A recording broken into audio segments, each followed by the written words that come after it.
Today I'm giving you 3 secrets to improve your whine. Hey cutie, my name is Lily Jasmine. Welcome to my channel, or welcome back to my channel. If you're new here, make sure to subscribe so you don't miss any of my future tutorials. Today we are covering 3 secrets that you should know, and I wish I would have known when I started how to whine, or when I started learning how to whine. Yes. The first one is super easy. We're gonna dive straight in. I do have tutorials, by the way, on how to whine. So if you've never done this, if you're like, meh, then I will link one up somewhere here and you can check it out, or I'll put it in the description, wherever. You can find it there and you can practice that before you dive into these 3 secrets. The first one is one that I always do in the warm-up, which I feel helps you determine the points you need to hit with your hips to be able to do a whine. So place your hands on your hip bones or on your hips, and then we're gonna hit all the 4 points, so front, side, back, and side. Don't try to whine yet, just hit the points. Be very accurate, so don't go, no. Front, side, back, side. Then once you feel like you've got that, that's when you start connecting the points. You start connecting the points. Try to not move like this. It is not a hula hoop. It is a whine. So try to keep your center in the same spot. You can bend your legs a little bit, and you're connecting all the dots. This is one of the exercises that I cannot recommend enough, and I feel like people try to dive in straight to like, oh, I'm gonna be whining. No. Start slow. You can't run before you walk. So you can do this both ways. Everyone has a preference, but actually I'll get to that. That's the next secret. You can do the other side as well. And now that we're talking about that, let's hop into secret number 2.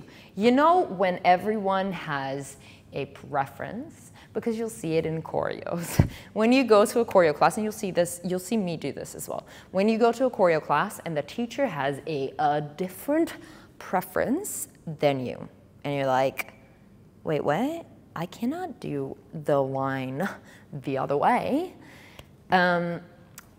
And that is why I recommend practicing both ways. That is secret number 2. Practice both ways.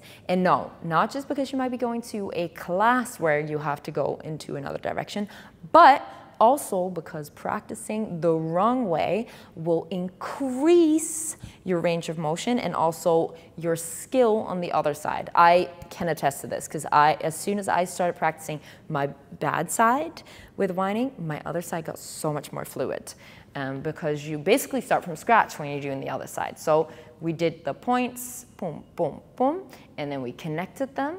And then as soon as you're like, okay, I've got one side down, try to go the other way. Boom, boom, boom, boom. That used to be my bad side. I could physically not do that. So feel free to practice the bad side first and then hop over to your good side, and you're like, oh my God, I'm a rock star. And you actually are, because you've already done the bad side, and then you will feel more comfortable doing the other side, and it will feel more natural doing the other side. So that's secret number 2. Now let's go over our last secret, number 3. And number 3 is that I don't want you to be afraid to use your knees. I always thought in the beginning that I had to whine like this, just strictly using my lower back and the butt cheeks, but no. You can, in fact, use your legs a little bit. So whenever you bring one butt cheek up, let me show you like this because I feel like it's easier this way. Whenever you bring one butt cheek up, I'm just exaggerating now, you stretch that leg a little bit. So to make it bigger,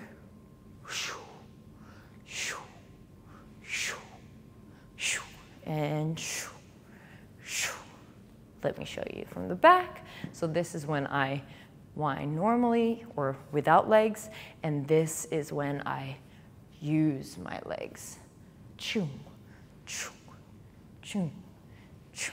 Feel free to play around with it a little bit. Some people, when they whine, they'll bring it in and out, in and out. Let me show you like this as well.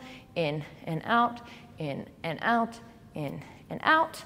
If that is comfortable to you, then do that. But the moral of the story is, do not be afraid to use your legs and your knees, because it makes the move bigger and cuter, and well, don't we all want that? I hope these 3 secrets helped. Let me know in the comments which one helped the most and which one you're gonna try out, and then I'll see you back for another tutorial next week. Bye.